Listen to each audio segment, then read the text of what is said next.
To start off by formally thanking Ashok, Sharad, Andrew, the organizers, USV, for inviting me here. As I said, this is the topic allotted to me. I don't have any conflict of interest to declare. This is basically my life message, so I'll just go down memory lane and try to share some things with you. Most of the studies that I'm going to present are actually supported by government organizations like ICMR, DBT, DST, and also from NIH, CHR, and others. So I'd like to classify this. My job was actually made easy because about a month ago, I was asked to give a similar talk at the Indian Society of Clinical Research. And 2 months ago, I think, it was in Bangalore. And they asked me to talk on my journey of 40 years in research, the power of collaboration. So they wanted me to emphasize on collaboration and how only if you collaborate you can actually take science to a higher level. So I had the basic tenets of this talk already ready, and since Ashok said my life and my work, I added a little bit about the healthcare, education and charity as well. So let me start with research. I cannot talk about diabetes research without paying my respects and my tribute to my mentor and my late father, Professor M. Vishwanathan. It's also useful to remember, lest we forget, that the first diabetes clinic in India was started here in Chennai at the Stanley Medical College Hospital and by my father in the year 1948. The few months after that, I believe a clinic was started in Calcutta, but that clinic wound up.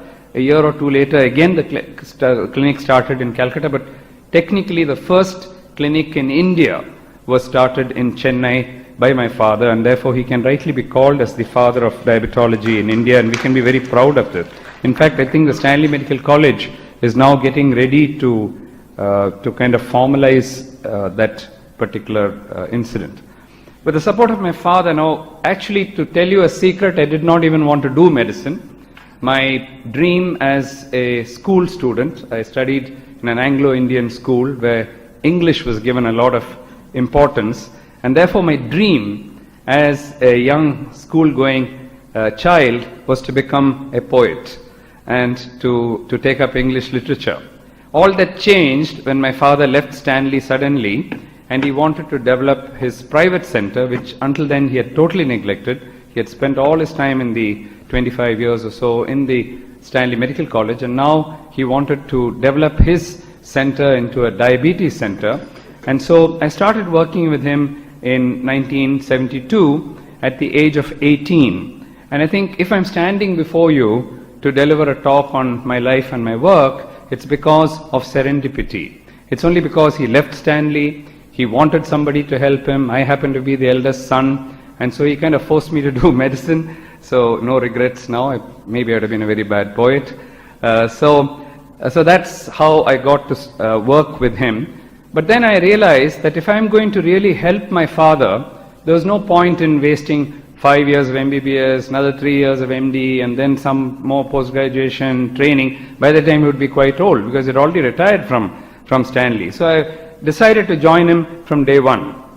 So right from my first and second year MBBS, I started doing serious research working with him. Thankfully, he had records. Of course, those days were medical records, were paper records, but he had hundreds of them. So just going through those records helped us to collect various data. And about the same time, when I entered pharmacology department, I got a tremendous boost from this lady, Professor Lalitha Kameshwaran, who later was my PhD guide. What she did was, she called us and said, those of you who want to research, you have your 2 months of holidays. If you want to sacrifice your holidays, you can come and work in my lab. So I was kind of reminded of Banting and Best and how they started. So we actually started working on dogs in the animal house, which was dilapidated. We had to revive it and so on, and started actually doing some experiments on dogs. It was a nice combination because one of the first papers I published with my father, 1975 or something, was on low-dose combination therapy of glibenclamide and penformin. We did not have metformin then, and this is the first study I know of which used half dose of glibenclamide and half dose of penformin and showed it had a better effect than the double the dose given separately. So the synergistic effect of two different agents, a sulfonylurea and a biguanide, was shown in that study. We then repeated the experiment in dogs. We created an animal model by doing subtotal pancreatectomy and used the same combination where we were able to do some more experimental studies in these dogs, and this was a nice combination of clinical and experimental work, and all this is taking place when I was doing my MBBS. In fact, right through the years, I completed my house agency in 77. By 81, I finished my MD, and by that time, I had already become quite prolific, and when I finished my MD, I had 30 publications, which very few of my teachers at that time had. This, of course, led to a lot of jealousy, a lot of backbiting, and so on. And so I did go through quite a lot of trauma at that time, because my teachers kept telling me, what do you think? You're aiming for a Nobel Prize or what? Focus on your MBBS first. Focus on your MD first. I would like to tell you, looking back, that they were completely wrong. And had I not started in my early years, I don't think the passion for research would have been ignited. So the first message that I have for researchers is that if medical college does not nurture research, the interest for research in a medical student during our undergraduate days, you'll never get serious researchers in medicine in India. How did this journey start? Did we have a fabulous lab? Did we have all the setup? In fact, my father was at that time working in a rented premises in Roipuram, and we had a car shed. A dilapidated car shed is where we started. We had a calorimeter. We had a part-time technician who would come in on some days of the week, and we could do glucose estimations. That's about it. Later on, we added urea and creatinine. And in 1975, when the lipoprotein analysis came and we were able to do triglycerides and cholesterol, we were actually the first in the country to do a full lipid analysis. But we quickly hired a PhD, a retired professor of biochemistry from JIPMA, Professor Subramaniam, and I started working almost half the day with him and half the day doing my medical college work. In 1991, after I moved from my father's center and started my own, was when we actually started the electronic medical records. But the MDRF, the Madras Diabetes Research Foundation, which I now head, was actually started in 1996 as a 100% non-profit organization. In fact, that started in a single room, which later was converted into a toilet because it was so small. But at that time, we had one staff and this narrow passage-link thing, which was our MDRF to start with. We then rapidly grew, and today MDRF is in 5 locations, including this large facility in Siruseri. Don't think it comes up. In Siruseri, it's a 6.5-acre campus with about 40,000 square feet area built up. I think it's the largest standalone diabetes research center, at least in Asia, if not in the world, focusing on just diabetes. But we have 4 other campuses as well, and we have collaborations with various universities. We are recognized by the ICMR, DST, DBT. We are recognized now actually by 6 universities to provide PhD degree. We started off with what we had, and once we had our electronic records, it was easy because we already at that time had 20, 30,000 patient records on our electronic database, which nobody had. And so we could just cull out papers and write papers. One of my areas of interest those days was fibrocalculus pancreatic diabetes, which we started. It's a rare secondary form of diabetes, as you know, secondary to chronic pancreatitis with stones. And we made a series of publications. We described the natural history of FCPD and also the now famous Mohan's criteria for FCPD. We also worked on long-term survival and worked out the complete natural history of FCPD.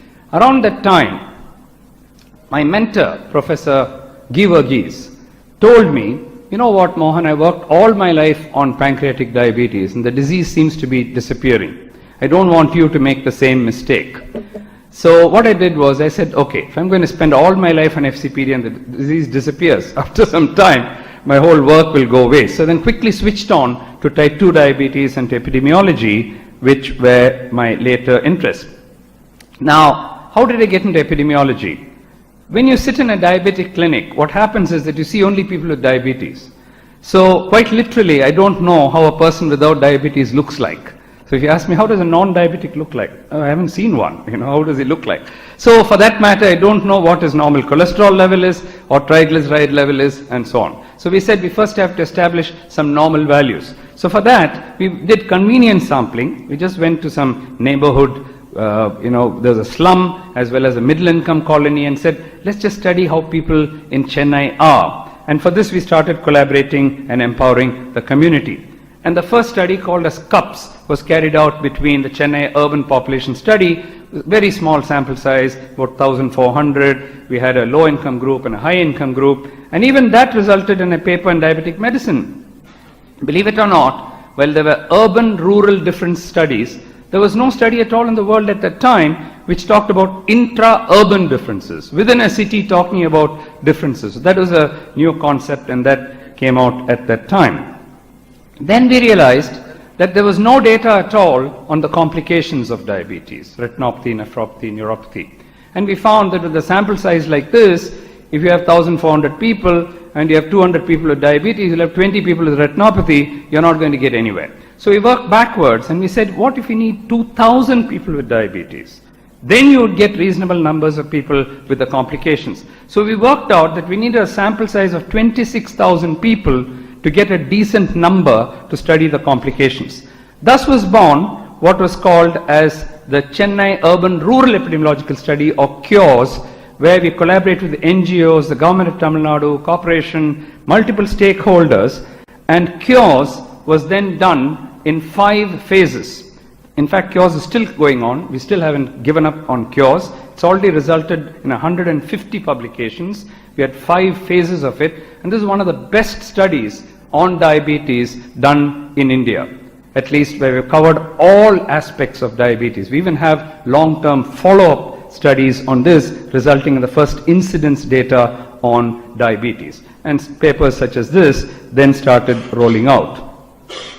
We are also able to get all the data on the complications. We also had another 26,000 sample size in the rural areas in Chunampet, and so we are able to publish the urban and rural data on coronary artery disease, peripheral vascular disease, retinopathy, nephropathy, and neuropathy. And to my knowledge, from any developing country, this is the only data on complications on an from an epidemiological study.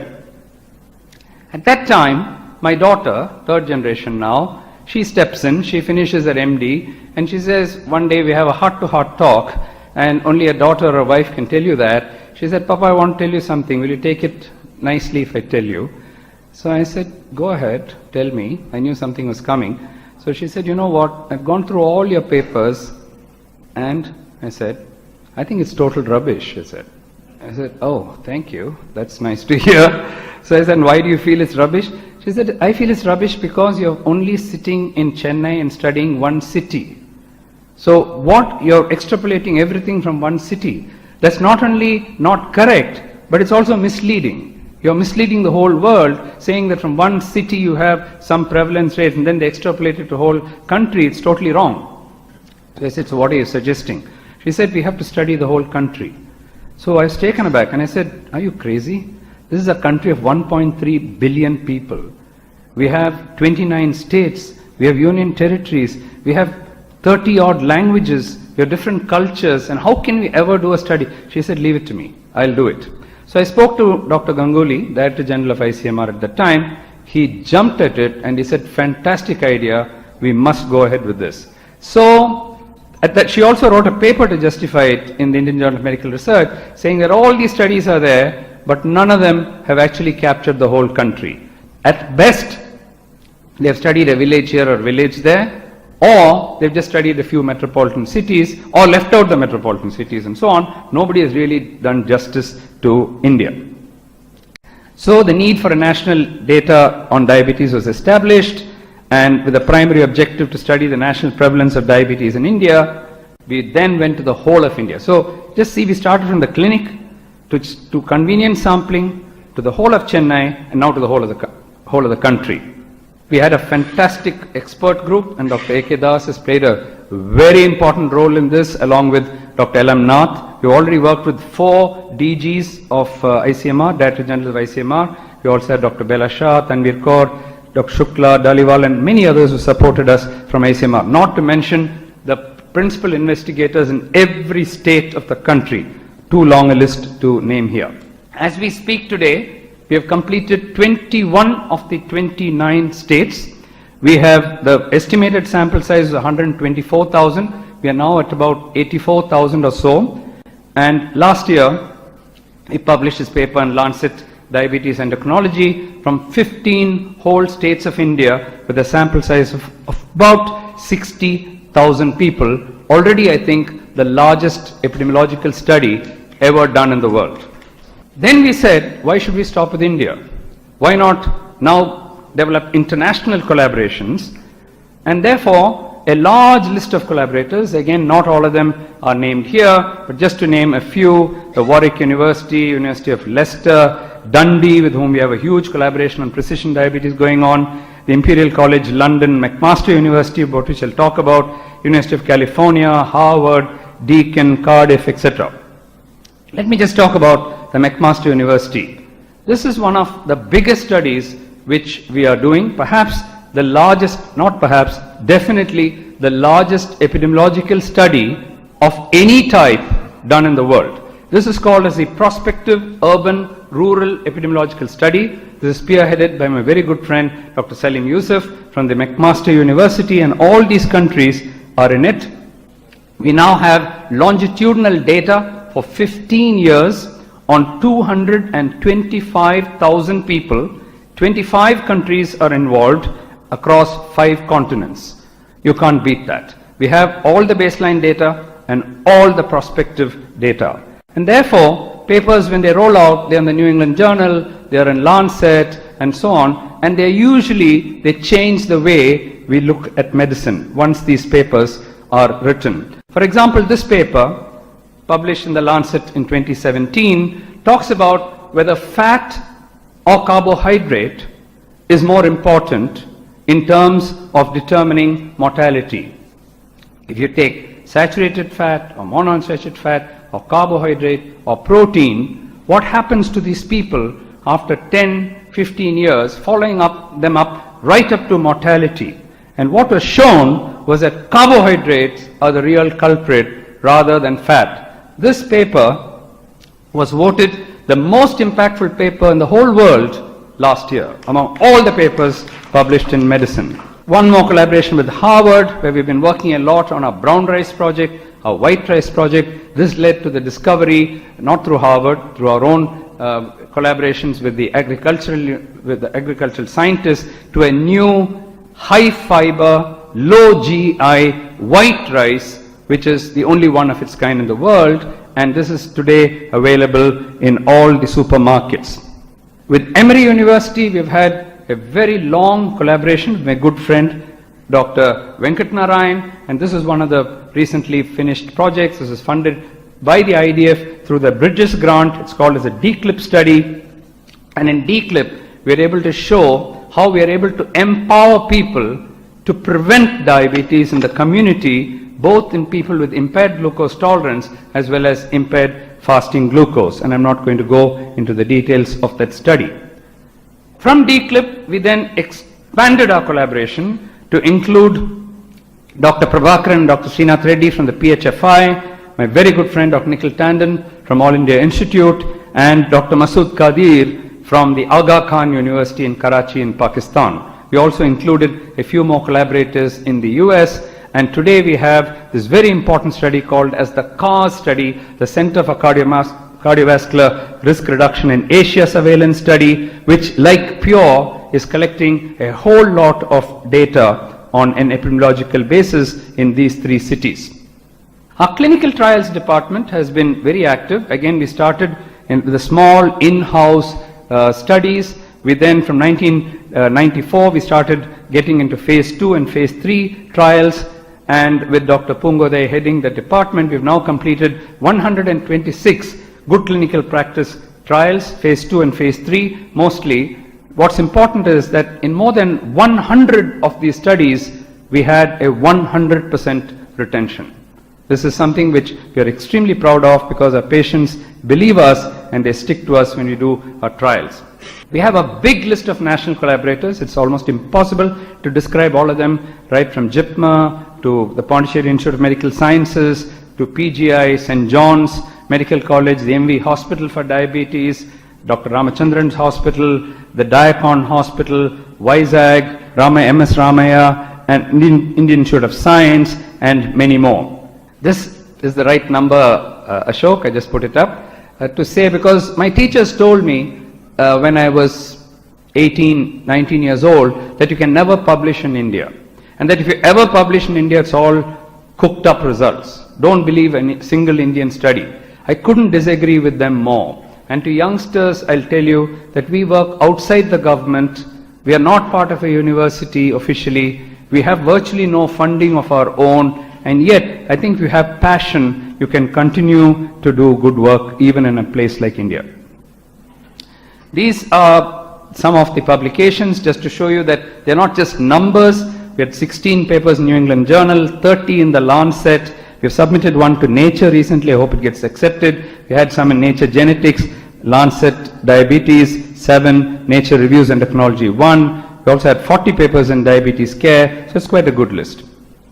But if I had to pick the top 10 among this 1100, I would say the discovery of our new Modi gene, which came last year, and the most comprehensive study of Modi outside the Exeter group, which we published last year, I would rate as perhaps number 1. The development of the low GI, high fiber rice is certainly a contribution to the country. The ICMR INDIAB study, the FCPD criteria, the paper on long-term survivors, we were able to show that people can live 50 or more years without complications, was another contribution. An Atlas of Indian Foods, the risk score that we developed, the Chunampet Rural Project, the first incidence data, as well as the pure carbohydrate paper, which I just mentioned, would be my top 10. Let me just briefly move on to the other areas. When I left my father, after 20 years of working with him, he told me one thing. He said, "You took up medicine to work with me. Now you're leaving on your own. Let's see how smart you are. I'm sending you empty-handed." So I stepped out with a huge loan on my back because my wife had borrowed a lot of money for her equipments. I had virtually nothing in the bank and a stethoscope. So with this we stepped out, borrowed some money from some patients and started off in a rented building in Royapeta High Road on 1st September 1991. We never thought that we would go far beyond that. Today, I'm happy to tell you that we have 42 branches all over the country. This is the state-wise division of the branches, and we hope to grow much more in the years to come. We have over 1,300 staff. We have 93 consultants who work for us today, and we have the largest electronic diabetes records in the world with over 422,000 diabetic patients.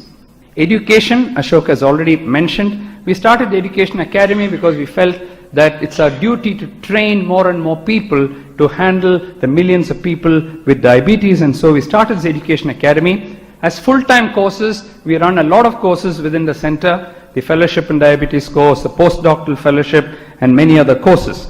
But then we felt that we should reach out to many more people than just do these handful of people who can come and spend a year or two at our center. So as Ashok mentioned, we started the collaboration with the Public Health Foundation of India and started this massive course called as the Certificate Course in Evidence-Based Diabetes Management, or CCBDM, which many of you in the audience are part of, and Ashok is very much part of that. We have 17 national experts and 274 faculty. We have trained over 10,000 primary care physicians, and I believe it's the largest training certificate course in diabetes in the world. In fact, it was published in Lancet Diabetes Endocrinology as to how you can innovate in capacity building. Working very closely with USV, they came up with an idea that parallelly we have to train diabetes educators. So with my good friend Dr. Shashank Joshi and Shilpa Joshi and the Indian Diabetes Educators Association, the IMA, we have started a very large diabetes educators program, the NDEP. Again, 78 cities, 18 states, 330 endocrinologists and diabetologists, and over 9,500 diabetes educators have been trained, and this is also published in the Indian Journal of Endocrinology and Metabolism. Finally, a few words about charity. We always believed in giving back to society, and so we currently run 3 free diabetic clinics, with the 2 with the Satya Sai organization and 1 on my own. We also have a huge free mobile hospital project, again with the Satya Sai organization. That last one is not just diabetes, it's a whole of medicine, and we cover 12 villages where every week, 3 times a week, Friday, Saturday and Sunday of every week, we go to 12 designated centers where free treatment and free medicines are offered to thousands and thousands of people, poor people living in these villages. We also have many juvenile diabetics whom we have sponsored, type 1 diabetes, 12,000 auto rickshaw drivers who receive lifelong free treatment, and many others. This is our Chunampet Rural Diabetes Project, and I'll end after talking about this. This was started with the support of the World Diabetes Foundation initially, but later on we took it up ourselves when the support ended, and this video shows you how we go to the homes and we empower young men and women of these villages, bring them to Chennai, train them to do the basics like heights, weights, blood pressures, blood sugars, and so on. If they have diabetes, the whole program is done free of cost, and if they have diabetes, they can then be brought to the van which is parked near their home, which is verily a mobile diabetes hospital on wheels. So you can do everything there. You can do a fundus examination, you can take a picture of the eye, the feet can be examined, you can send the pictures right back to Gopalapuram, to our base center, where the ophthalmologist can talk to this lady and tell her what we are doing, what is the retina, why we are checking it, how often it needs to be done, and so on. For follow-up treatment, we built the Sai Rural Diabetes Center. A philanthropist gave us a few acres of land there. We hired a doctor right from there, trained him. My wife and I donated the entire money for the building, and the Sai Rural Diabetes Center for the last 10 years has been serving thousands and thousands of poor people around that area. In fact, we also collected rural data, so we are able to collect the first data on the complications which I showed you earlier. So we are able to get data on retinopathy, neuropathy, peripheral vascular disease, coronary artery disease. Most importantly, the HbA1c of all these villagers who did not even know that they had diabetes, within the first 1 year, it came down from 9.3 to 8.5. You may say, well, 8.5 isn't good. Well, in the DiabCare study, it's very humbling to note, many of us were involved in the DiabCare study, the mean A1C is 8.9 in our own clinics. So it's not bad, and it's gotten better since then. And now I think we have it around 8% or a little lower than 8%. And this whole community, which I'm not sure has been done in the villages anywhere in the world. So this is my humble journey in diabetes, starting from Akashed in 1972 to what we are today. I'd like to offer my pranams to my Guru, Bhagavan Sri Satya Sai Baba, who has been the true inspiration for me. Also to my loving parents, my mother, Mrs. Sharada Vishwanathan, and of course my late father, who fostered me and made me what I am today. My dear wife, Dr. Emma, who was with me right through my journey. I lost her about 7 years ago due to cancer, but she, I think, was the driving force behind our whole center. My siblings, Dr. Vijay Vishwanathan, Dr. A. Ramchandran, my brother-in-law, and my sister, Dr. Shobana. My other sister, Indra, has also been a collaborator. She lives in the US. All of them have been collaborators at some point or the other.